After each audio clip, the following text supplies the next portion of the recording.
تو فاطمہ کی لاڈلی ہے، تو شیر خدا کے گھر کی شہزادی، بتا کوئی حاجت ہو، کچھ کھانا پانی کوئی چیز۔ اللہ اللہ، یہ بھوکے اور پیاسوں نے کبھی کھانا کسی سے نہیں مانگا۔ پوری داستان کربلا سننا، کبھی انہوں نے روٹی نہیں مانگا، ہاں پانی ضرور مانگا ہے۔ پانی مانگنا انسانیت کے لیے عیب نہیں، روٹی مانگنا محتاجی کی علامت ہو سکتی ہے۔ بی بی سکینہ نے کہا کہ بڑی حاجتیں پوچھ رہے ہو، کیا میری حاجت پوری کرو گے؟ کہا بتاؤ بچی، میں اپنی طرف سے جو ہو سکے کروں گا، میرے پاس پیسے ہیں، مال ہے، میں اس سے جو چاہے کروں گا۔ بی بی سکینہ نے صرف ایک درخواست کی کہ میرے نانا کے صحابی، بس اتنا کام کر لو کہ یہ جو اونچے نیزے پر میرے بابا کا سر ہے، حسین ابن علی کا، اس سر کو تھوڑا آگے بڑھا دو، یہ جو جلوس میں جا رہا ہے آگے بڑھا دو۔ ہمارے گھر کی بچیاں غور سے سنیں، میرے گھر کی عورتیں کان کھول کر کے سنو، 9 سال کی بچی کیا خواہش ظاہر کر رہی ہے۔ کہا اگر وہ نہیں بڑھتے ہیں تو انہیں پیسے دے، وہ انعام دے کر آگے بڑھاؤ۔ اس صحابی نے پوچھا کہ اس سر کو تمہارے قریب رہنا اچھا ہے، تمہارے قریب رہنا اچھا ہے، آگے کیوں بڑھانا چاہتی ہو؟ بی بی سکینہ نے کہا اس لیے کہ لوگوں کا جلوس بابا سر کو دیکھنے کے لیے آ رہا ہے، اور سارے دیکھنے قیدی بنا کر کے لائے گئے تھے۔ بیمار زین العابدین حسین ابن علی رضی اللہ تعالیٰ عنہ کے شہزادے، وہ قیدی بنا کر لائے گئے تھے۔ ایک صحابی وہاں پر حاضر ہوئے، کہا کہ کوئی حاجت ہو تو بیان فرمائیں، ہم آپ کے غم میں شریک ہیں۔ حضرت امام زین العابدین نے کوئی توجہ نہیں کی، یہاں تک کہ ایک سپاہی یزید کا ایسا تھا جو تھیلا بھر کر کے پتھر لے کر چل رہا تھا، تھیلا بھر کر پتھر لے کر چل رہا تھا، اور وہ باہر کھڑے ہوئے لوگوں میں پتھر بانٹتا تھا کہ کچھ پتھر تم لوگ برسا ہو۔ ملک شام میں جانے کے وقت کچھ لوگ وہاں صدقے کی کھجوریں پھینک رہے تھے اس اہل بیت کے گھرانے پر، اور کچھ لوگ پتھر برسا رہے تھے۔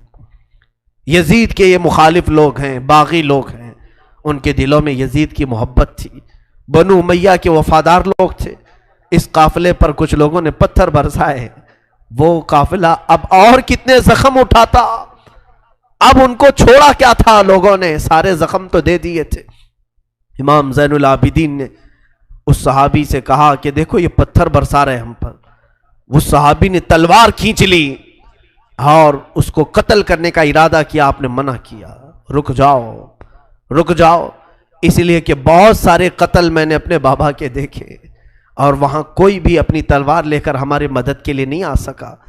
امام زین العابدین کا یہ لٹا ہوا قافلہ یزید کے دربار میں لایا گیا، اور سر امام حسین کو ایک تشت میں رکھ کر پیش کیا گیا۔ یزید اپنے ہاتھ میں چھڑی لے کر مولا حسین کے لبوں پر مارتا تھا اور کہتا تھا حسین تمہاری جوانی ختم ہو گئی، کاش تم میری بیعت کر لیتے تو تم زندگی سے ہاتھ نہیں دھوتے، اور کبھی میں نہیں چاہتا کہ تمہارا قتل ہو جائے۔ اس نے جھوٹے الفاظ میں لوگوں کو اس طرح ورغلایا۔ سیدہ زینب نے وہاں پر ایک جرأت مندانہ خطبہ دیا تھا، مولا حسین کی سگی بہن یزید کے دربار میں خطبہ دی تھی، اور اس کے بعد پھر یہ اسیران اہل بیت کو یہاں ملک شام میں چند دن ٹھہرایا گیا اور آزاد کیا گیا، مدینہ طیبہ کے لیے رخصت کرنے کا حکم ہوا۔ یہ لٹا ہوا قافلہ مدینہ آیا۔ اللہ اللہ، مدینے کو جب یہ لوگ پہنچے، اہل مدینہ کہتے ہم کو وہ شہادت کی خبر پہلے سے مل گئی تھی، کربلا میں مولا حسین کا قتل ہو چکا ہے، خاندان اہل بیت کے ساتھ برا سلوک ہوا ہے۔ پورا مدینہ سرحد پر آ کر کھڑا ہو گیا تھا، مدینے کے باہر انتظار میں۔ وہاں ننھی سی سغرا بھی تھی، مولا حسین کے کچھ گھر والے بھی تھے، وہ انتظار میں تھے۔ جیسے ہی لوگ مدینہ طیبہ میں داخل ہونے لگے، بیویوں کو دیکھ کر مدینے والے چیخ پڑے، سارے مدینے والے زاروں قطار رونے لگے۔ سیدھا یہ قافلہ آیا بارگاہ رسول میں، مصطفیٰ صلی اللہ علیہ وسلم کی قبر انور کے پاس پہنچ گیا، اور پھر بی بی زینب وہاں کھڑے ہو کر شروع سے لے کر اخیر تک کی داستان میرے آقا کو سنانے لگی۔ یا رسول اللہ، آپ کا دوش پر سوار ہونے والا شہزادہ، آپ کا محبوب نظر حسین بڑے زخموں سے چور چور تھا۔ یا رسول اللہ، وہ کربلا میں لاشیں اٹھاتا رہا، پیاسا رہا، بھوکا رہا۔ مدینے کے لوگ کہتے ہیں پورا مدینہ صرف زندگی میں 2 مرتبہ سب سے زیادہ رویا ہے ایک اس وقت جب میرے آقا کی وفات ہوئی تھی، جب میرے آقا کی وفات ہوئی تھی، دوسرا اس وقت جب اہل بیت کا قافلہ مدینے میں لٹ کر داخل ہوا تھا، سارے غموں سے نڈھال تھے، ہر کوئی پریشان حال تھا۔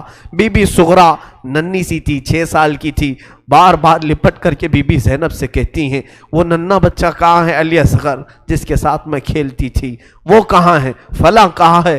بچی کے دماغ میں جتنے یاد تھے سب کو پوچھا کرتی تھی۔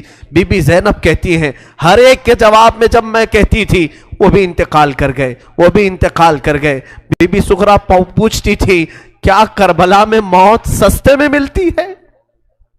جہاں آپ لوگ گئے تھے موت بہت سستی ہے، اتنوں کو کیسے آپ نے موت کے گھاٹ اتار دیا؟ بی بی زینب کے پاس کوئی الفاظ نہیں تھے۔ امام زین العابدین کا زندگی بھر یہ حال تھا۔ اللہ اکبر۔ زین العابدین وہ تنہا شہزادے ہیں میرے مولا حسین کے جو پھر 95 ہجری تک باحیات رہے۔ امام حسین کی شہادت ہونے کے بعد 61 ہجری میں جو شہادت ہوئی اس کے بعد سے سن 95 ہجری تک آپ باحیات رہے، لیکن روتے روتے آنکھوں کا پانی سوکھ گیا تھا۔ لوگ کہتے ہیں امام زین العابدین کو ہم لوگ دیکھتے تھے، کبھی وہ روتے تھے تو دونوں آنکھوں سے خون نکل آتا تھا۔ لوگ پوچھتے کہ مولا زین العابدین سجاد آپ اتنا کیوں روتے ہیں؟ کہتے ہیں کیا تم میری ہنسی کی تمنا رکھتے ہو؟ جس کے سامنے اس کے بھائیوں کو، اس کے گھر والوں کو، اس کے باپ کو کاٹا گیا ہے، اس کے گھر والوں کو کاٹا گیا ہے۔ امام زین العابدین کا حال یہ تھا کہ امام زین العابدین شہر میں جا رہے تھے اور قصاب گوشت بیچنے والا دکان میں بیٹھا ہے، گوشت بیچ رہا ہے۔ جیسے ہی وہ قریب آنے لگے اس نے جلدی سے گوشت کے اوپر چادر ڈال دی، گوشت چھپا دیا۔ لوگ جو گوشت خریدنے والے کھڑے تھے انہوں نے پوچھا کہ اے بندے تو کیوں گوشت چھپا رہا ہے؟ کہا زین العابدین آ رہے ہیں، وہ ابھی یہاں کھڑے ہوں گے اور گوشت دیکھ کر کے رونا شروع کر دیتے ہیں، گوشت دیکھ کر کے رونا شروع کرتے۔ کہا ایسا کیوں کرتے ہیں؟ کہتے ہیں جب بھی وہ میری دکان کے پاس یہ کچا گوشت دیکھتے ہیں تو کہتے ہیں کہ میرے بھائیوں کا گوشت ایسے ہی کٹا گیا تھا اور ادھیڑا گیا تھا۔ زندگی بھر وہ گوشت کی دکان کے پاس کھڑے ہوتے تو ان کی آنکھیں بہہ جاتی۔ اور اس کے بعد ایک روایت یہ بھی ملتی ہے کہ قربانی کے دن تھے، مولا زین العابدین ایک جگہ سے گزر رہے ہیں، ایک قصائی بکرے کو لٹایا ہے اور جلدی سے اس پر چھری چلائی جا رہی تھی۔ امام زین العابدین دور سے کھڑے ہو گئے، کہا اے قصائی تو نے بکرے کو لٹایا، پانی پلایا کہ نہیں پلایا؟ وہ کھڑا ہوا، کہا اے امام زین العابدین ہم مسلمان ہیں، جانوروں کو کاٹتے ہیں تو پہلے پانی پلا کے کاٹتے ہیں۔ امام زین العابدین نے کربلا کی طرف منہ کیا، کہا مولا حسین مسلمان جانوروں کو پانی پلا کے کاٹتے ہیں، جانوروں کو پانی پلا کے کاٹتے ہیں، مگر اہل بیت کے کسی شہزادے کو ایک گھونٹ بھی پانی نہیں پلایا گیا اور انہیں ویسی پیاسا شہید کیا گیا ہے، پیاسا کاٹا گیا ہے۔ امام زین العابدین کی پوری زندگی ایک ایک چیز کو دیکھتے تو رونے لگ جاتے تھے کہ کربلا میں یہ چیز نہیں تھی، یہ چیز نہیں تھی۔ ایک وقت ایسا بھی آیا، کوفہ کا گورنر ابن زیاد، یہ اب اس کے برے دن شروع ہو چکے تھے۔ میں پھر دوسری تقریر میں عرض کروں گا، زہر کی اذان انشاءاللہ تقریر کے بعد ہوگی۔ آج سارا مجمع یہاں پر ہے اور انشاءاللہ بغیر نماز پڑھے ہم تو یہاں سے جائیں گے نہیں، اور اذان لوگوں کو جمع کرنے کے لیے ہوتی ہے، جو آلریڈی جمع ہیں پھر انہیں کیا جمع کیا جائے۔ اذان تو ہم دیں گے انشاءاللہ، صبر کریں۔ یہ وقت شہادت کا ہے، یہ وقت کربلا کی یاد کا ہے۔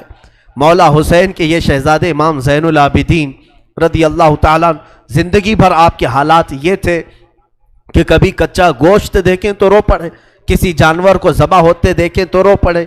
ایک بار امیر کوفہ ابن زیاد، اب امیر مختار نام کا ایک شخص جو بدلہ لینے کے لیے بعد میں اٹھ کھڑا ہوا، بعد میں کوفہ میں ایک ایسا شخص ظاہر ہوا جس کا نام مختار ثقفی تھا۔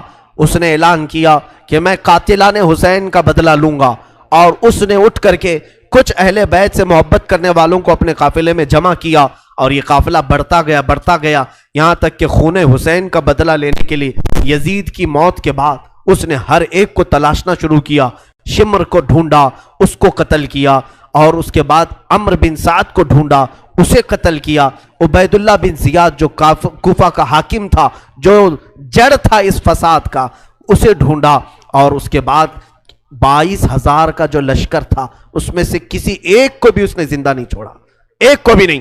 جتنے وہاں شریک تھے سب کو قتل کیا، سب کو قتل کیا. اور 22,000 کو قتل کرنے کے بعد مختار ثقفی نے یہ اعلان کیا، ابھی میں نے حسین کی ایک انگلی کا بھی بدلہ نہیں لیا، میں حسین ابن علی کی ایک انگلی کا بھی بدلہ نہیں لیا.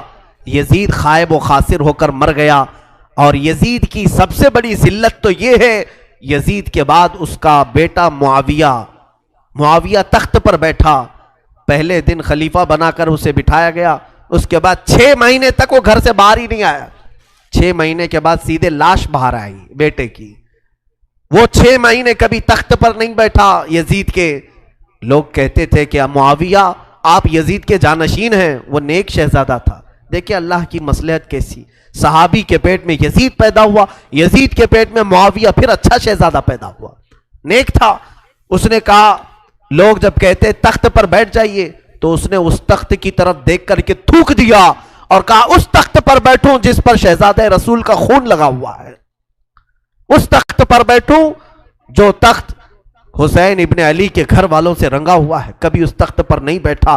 اس کی یزید کی سب سے بڑی ذلت تو اسی پہ ہے کہ اس کا خود کا بیٹا اس کے تخت پر تھوک دیا، نہیں بیٹھ سکا.